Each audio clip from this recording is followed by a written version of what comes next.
This cup is dried about 24 hours now, and as you can see, it's really shiny. It looks good.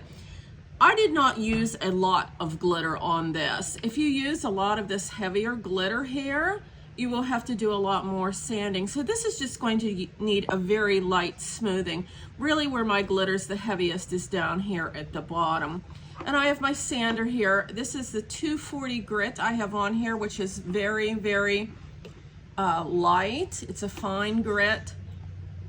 And then this is just a very easy operate. It's called a palm sander. It just has on, off, and that's all you do. So I'm just going to go over this very light right here. Also, let me mention before we get going here, you need to be wearing eye protection. I have on a pair of safety glasses. I always want to be safe when you're doing any of these things.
And that's pretty much it.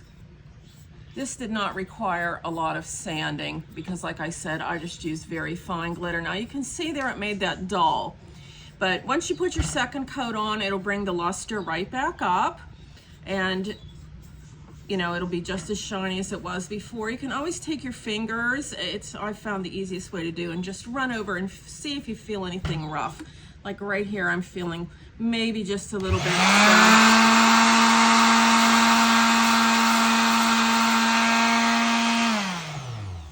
going to touch that up again. Now this has to go inside, wash and dry it very carefully, and then we'll be ready for our second coat.